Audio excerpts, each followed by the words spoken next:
This is CBC Vancouver News.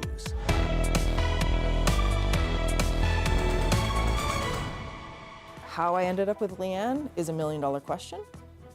I can't answer that. I wish I could. A Vancouver Island woman claims she was sexually abused as a teenager by a fellow member of a secretive Christian sect who is now facing charges.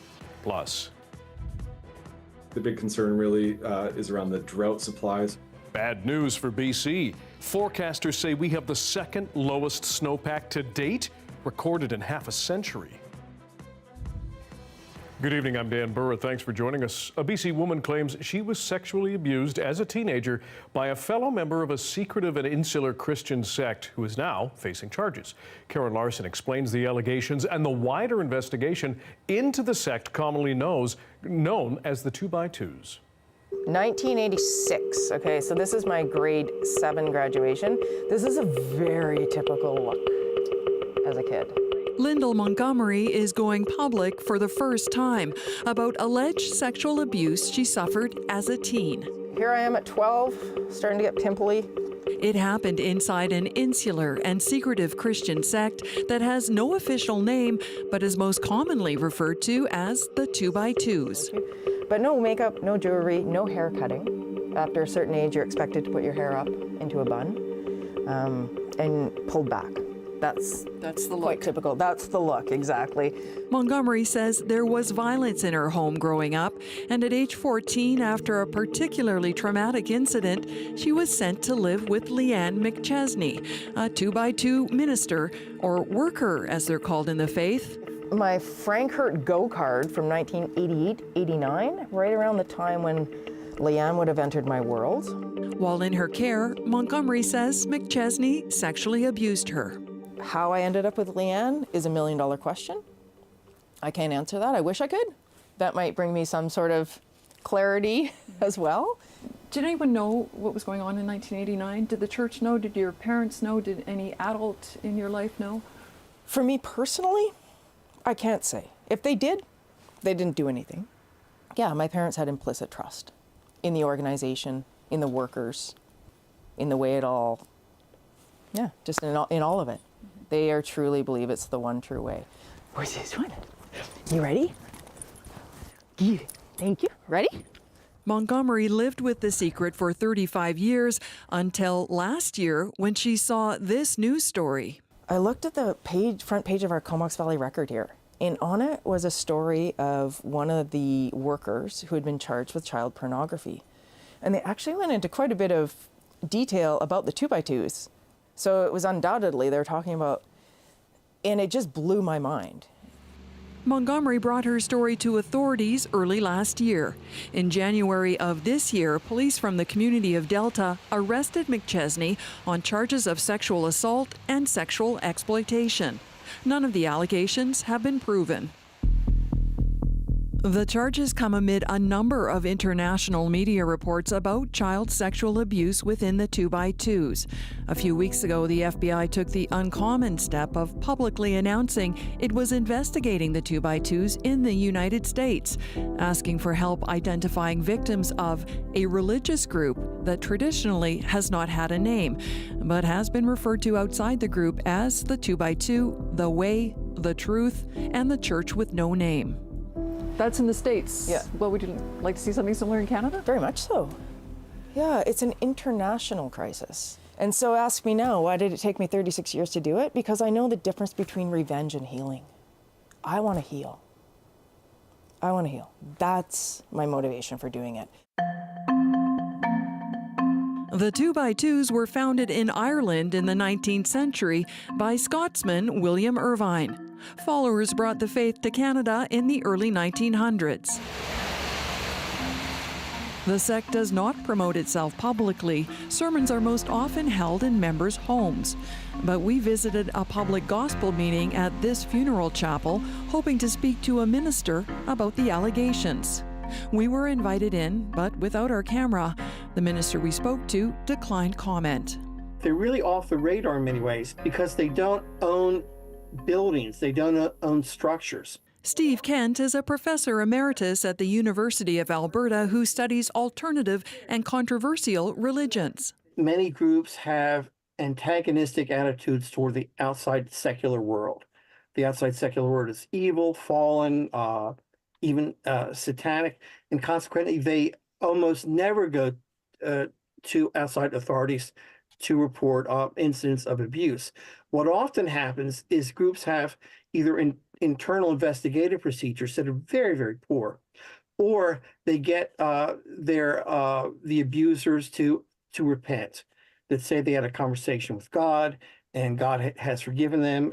When you heard the FBI was investigating the 2x2s and asking victims to come forward, what did you think? Well, my very first reaction was it didn't have to come to this. There's been plenty of warnings over the years. Okay, so this is our landing page for our Wings for Truth. 2x2's member Bruce Murdoch runs a website from his Cranbrook, BC home and has been posting about child sexual abuse cases within the church for over a decade. There are hundreds and hundreds of allegations that have not gone to the legal authorities. And for many, many years, the leadership of the church would not go to the authorities on purpose. And so all this conspires to hold things back and hold progress back. And it had to come to this.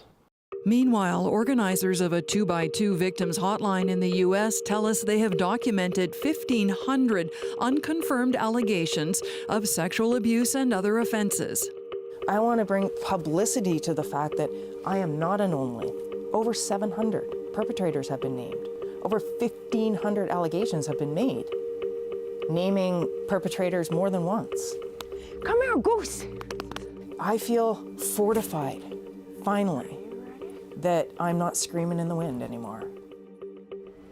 We did reach out to the man identified as the 2x2 leader in BC for comment on this story. His name is Merlin Affleck. He declined our request for an interview and didn't answer questions we sent about Mick Chesney's arrest, her status within the church, or the FBI investigation. What he did say is that steps have been taken to protect children in the faith, including the development of a minister's code of conduct and a child safety policy. We also asked the minister in Port Coquitlam at the gospel meeting for an interview. She declined. Karen Larson, CBC News, Vancouver. Around 100 people have been set up in temporary homes after a fire tore through their rental complex in Coquitlam yesterday. But as Joel Ballard reports, it's still unclear when or if they can return home. Zinab Mohseni and her family lived in the unit above where the fire started early Thursday morning. I look at the outside from window and I see some smokes from underground, and it was really scary. Soon, the flames erupted. Mohseni and her husband fled with their children, banging on the doors of neighbors. And I started to loudly, get out, run, it's a fire, fire. Many of the residents here say false alarms are frequent, like Landon Phillips, who didn't think there actually was a fire. I actually, thankfully, I heard people panicking. I looked outside the window and I saw the flames bursting up. He knew he had to get out, but not before making a call. Guy is our guardian angel right here. He phoned us and got us awake and got us out before the smoke took us over. By the time firefighters arrived, 4 units were already engulfed in flames. This couple lived near those units and had slept through the alarm. Trying to hurry up because we had 4 inches of smoke in our apartments, and we were just trying to rough things up in the bag and get out of there as fast as I can. Clear thinking by their neighbor amid the chaos. If it wasn't for him, we wouldn't have woke up. And if we did woke up with all that smoke, forget it. Yeah. I probably would have made it out. So thank you, Landon. Yeah, man. You know, saved my life. All the residents of this building have been forced to leave, supported by the City of Coquitlam and emergency support services. They've been provided clothing, food, daily essentials, and temporary shelter at hotels around Greater Vancouver. Their accommodations are covered for 6 days. But after that, the future is unclear. City staff and engineers need to determine if it's safe to move back in. Some of us have lost everything. You know, it's not good. And with housing prices the way they are, it's no joke. Some of us are like capitally screwed. Where are we going to go? Mohseni's unit has been completely destroyed. In her son's bedroom, the floor collapsed. The trauma, still fresh.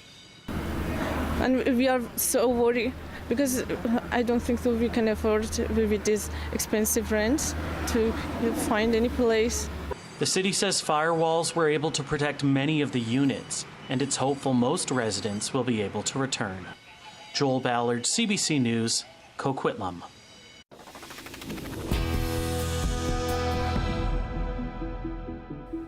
New data shows BC's snowpack is at 66% of normal, the second lowest snowpack to date recorded in the last half century. The BC River Forecast Centre says that is up from 61% last month, but with temperatures rising in some places for the year, it's less likely there will be enough snowfall to meet targets. Forecasters say it's especially concerning for our drought situation, and there is little time to make up the gap. Parents of some children at a Vancouver elementary school claim there are crisis-level staffing shortages and cutbacks. They say support staff are often pulled from regular duties to cover teacher absences. Janella Hamilton has more on their worries. Strathcona is a wonderful school. Our teachers are amazing. But Krista Sigurdsson and Andrew Ledger say staffing shortages and a lack of resources at Lord Strathcona Elementary School are hurting their children's learning. The students are so well loved and supported. Sorry. And I wouldn't want any of this to be seen as, sorry, as a knock on any of the work that they do. Parents just want teachers to be supported. The Vancouver School Board says while it's usual practice for educators on call to fill absences at Strathcona, district staff have been reassigned so students have consistent teachers. We see resource teachers and EAs pulled away from the classroom where they need to be supporting the kids, and these kids that deserve to have those extra supports.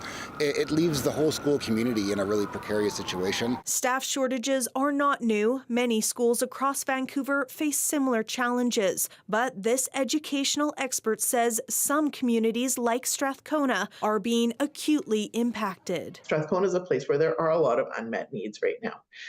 And a big part of that is around the absence of teachers and the insufficient number of teachers to be able to do the meaningful work of inclusion. The chair of the Lord Strathcona Parent Advisory Council says the shortages hurt all students. We've heard of, major delays in literacy learning and outcomes, and we've learned about behavioral issues and violence in the classroom. The PAC says it wanted to bring its concerns to a school board meeting in January, but were denied. So it's now sent a formal letter to the board and the province. We have had an informal chat with the VSB, but really not seen any changes. We're not going to give up. We need the support, and we need the VSB to listen. The VSB says the PAC's request was specific to school-based matters, and they were encouraged to speak with district staff. Gardner disagrees. She says all school officials should be working together to help solve the problem.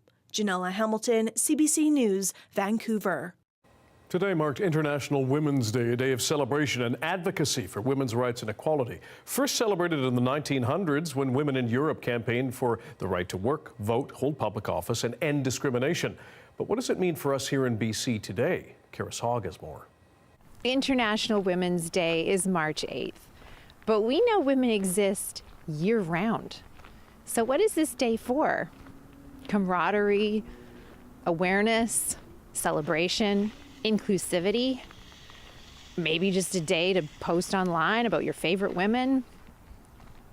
What does this day mean to you? I grew up with International Women's Day as a national holiday, so it was like a very special time of year. It's my mom's favorite holiday because Dad would cook breakfast, serve breakfast in bed, the whole thing. So it's like Mom does nothing, we do nothing. We're just treated like royalty. It should be celebrated every single day because we women, we don't stop working at home, going outside for work. I think we should appreciate women every day and just always respect women.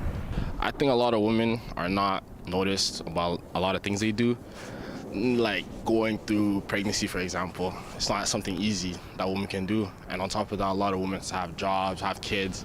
We should appreciate our women, respect our ladies. The opportunity to get together and share our stories and trials and tribulations and just what it's like to be a woman in this generation. When I look at my granddaughter and her self-assurance and vision of her self-worth being light years advanced from my own, I am still probably just as optimistic as I was in the 70s that the world is going to be a better place.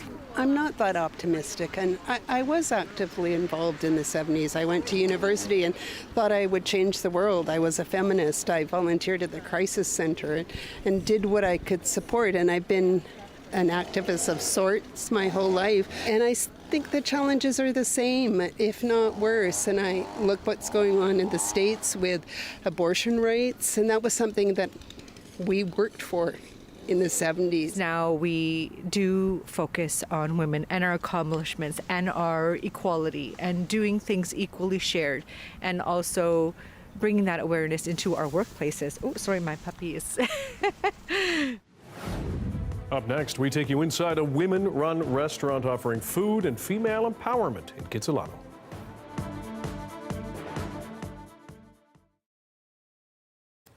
And thanks for staying with us on our commercial-free live stream. It's been the topic of many heated debates. Now, Premier David Eby says the BC government is committed to allowing the Vancouver Park Board to be dissolved after the next provincial election. Eby says he's been working on this with the city, but says they were unable to officially bring forward change during this legislative session. He says he hopes to continue that work in the fall, which comes after the October vote. Mayor Ken Sim argues the board is outdated and wants city councillors to be responsible for parks and green spaces. He needs the province to amend the Vancouver Charter to allow the city to dissolve the board. The plan has met fierce opposition and led to a split in Sim's ABC party. Metro Vancouver's only gas refinery is set to restart this weekend. Back in January, Burnaby's Parkland refinery shut down after a, quote, plugged line released a foul odor over the region during a restart.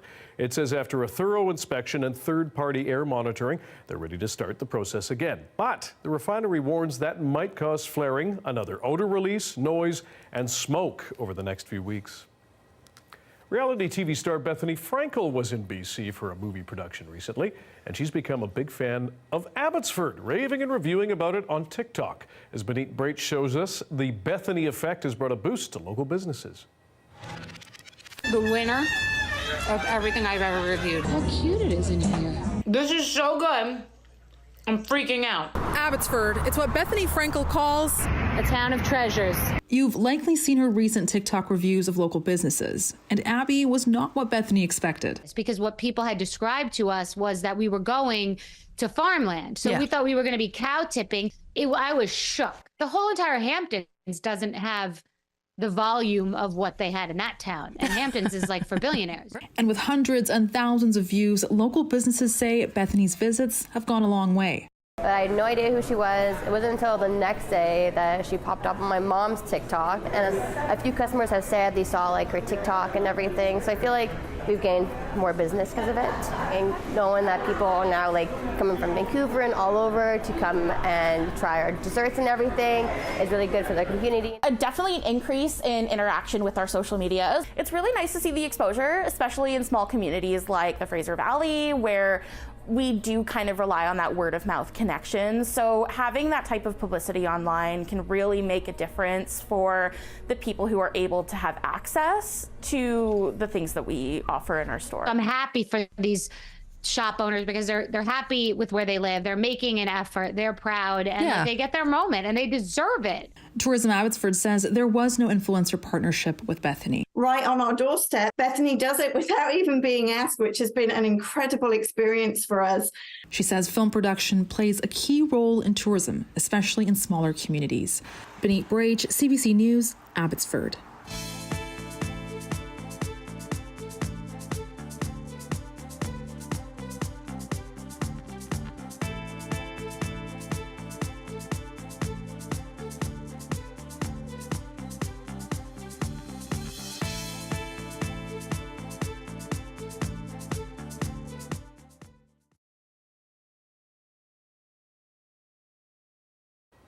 A new Syrian restaurant has opened in Coquitlam. Thai Bay employs newcomer women who have fled conflicts in the Middle East. Yasmin Khanea takes us inside.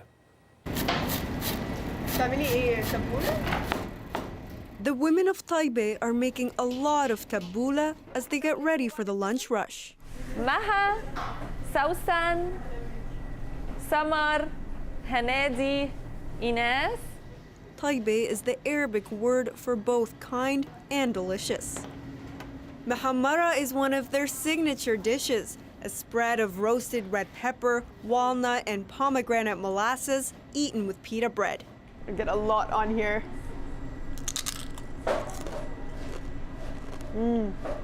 Tuhfa.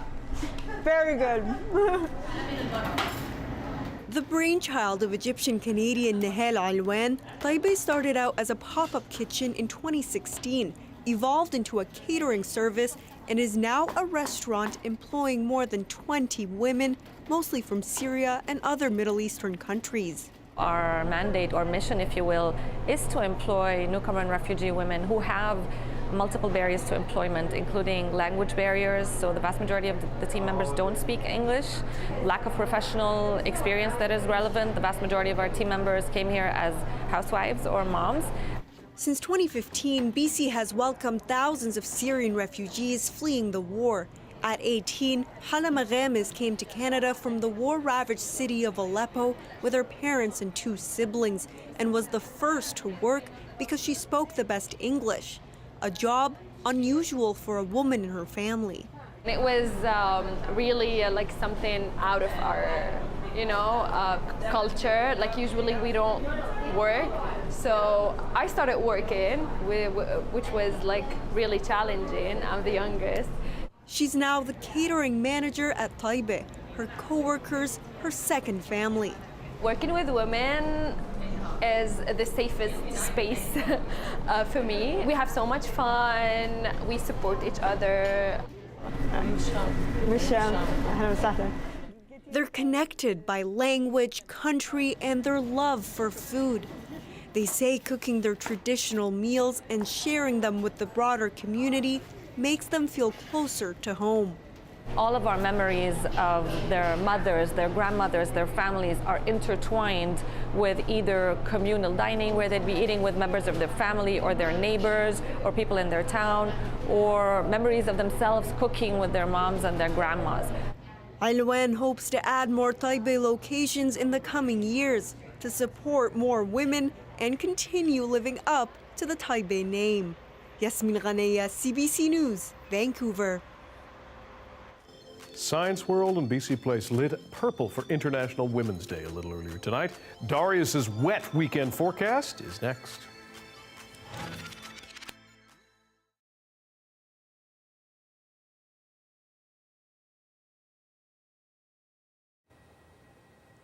Well,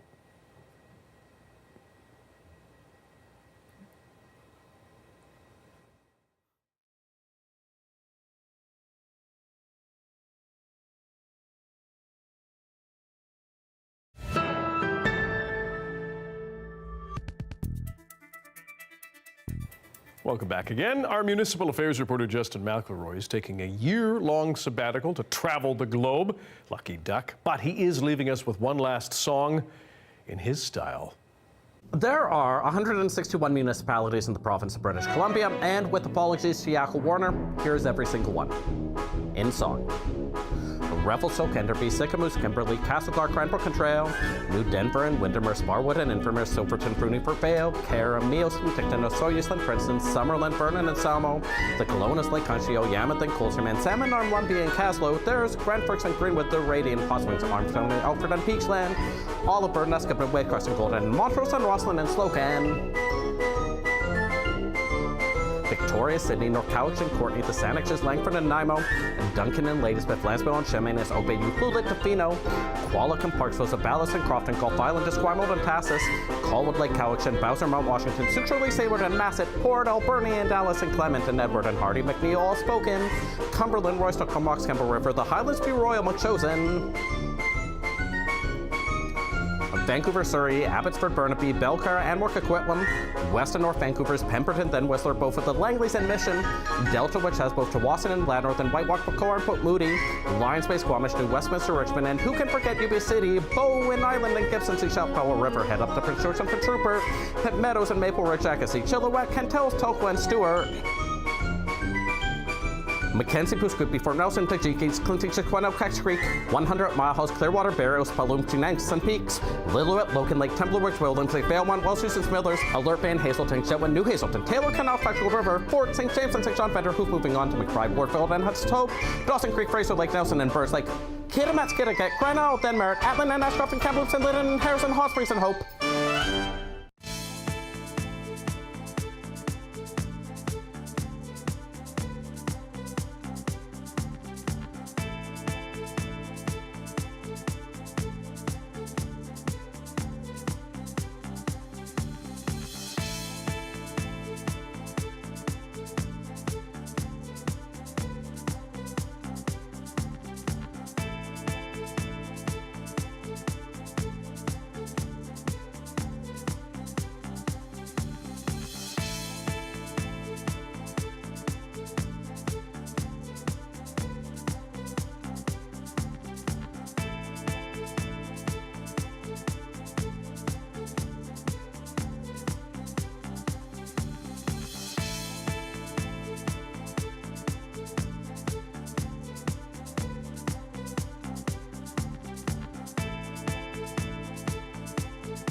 Hi, I'm Amy Bell, and here's what's in your CBC Vancouver inbox. Calling all entrepreneurs, Dragon's Den auditions are back. On March 6th, attend a special entrepreneurial workshop at the Okanagan Regional Library, Kelowna branch. The open auditions are on March 7th at the Kelowna Innovation Centre, and Vancouver auditions are on March 9th and 10th at the CBC Broadcast Centre. For more information and to register, visit cbc.ca/dragonsden.